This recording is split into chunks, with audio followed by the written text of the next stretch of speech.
c'est quoi le mythe qu'on entretient sur notre propre business? Je trouve que des fois, mais c'est sûrement aussi une façon de vendre puis de raconter, on attribue à un bon coup beaucoup trop de succès, que ce soit P.Y. McSween sur le podcast qui dit « Hey, FDB, ça a vraiment tout fait ça, puis nanana », ou BNCD, tu sais, on se l'est dit souvent, « Hey, Chris, on a l'ND BNC », puis c'est comme le talk of the day, puis c'est la grosse affaire, ou « Hey, APTS », ou « Hey, la tête des pères, c'était vraiment une bonne idée », mais la vérité, c'est que tout ça, si on les regarde individuellement, c'est bon, mais je pense que c'est d'avoir créé l'environnement propice à ce que ces idées-là sortent, qui est le vrai bon coup. Puis ça, c'est la culture puis le monde qui font partie de la business. Si toi, t'as pas la place pour dire « Hey, Chris, on fait une vidéo sur le go parce qu'on est en train d'éteindre des feux », si on n'investit pas tout un peu de notre argent parce qu'on paye le studio, on paye des salaires pour qu'on teste, investit, ben on l'aide pas BNC.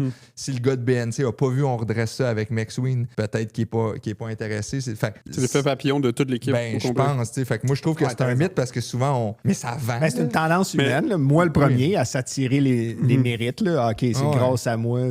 Puis moi, je fais souvent ça puis j'essaie de me parler. Je pense que l'histoire, on peut s'en raconter plein de façons. T'sais, imagine, je suis Charles, je peux raconter l'histoire comme « Hey, moi, je suis embarqué là-bas, j'ai mangé mon pain sec longtemps, ils m'ont donné plus de responsabilités, ils m'ont dit que j'allais finir par avoir des parts. Une année, j'y croyais quasiment plus, je l'ai eu. Pendant que les deux bozos, ils faisaient des niaiseries en cam, c'est moi qui éteignais des feux, j'en étais encore. Fait que si ça marche, c'est à cause de moi. T'sais. Non, mais ils pourraient la raconter de même, l'histoire. Même affaire, on pourrait inviter McSween puis dire dans le fond, c'est toi l'entreprise, c'est toi le marketing, c'est juste une business de marketing. Les seules marges qu'on fait, c'est FDB, c'est toi. C'est ça, ou toi, tu pourrais arriver, hey, avant que j'arrive, là, si on trace une ligne dans le sable avant juillet 2024, et Chris, c'est pas beau, et depuis, c'est là. Ben, c'est toi, en partie, dans le fond. C'est toi, en partie, c'est moi, en partie, c'est tout le monde.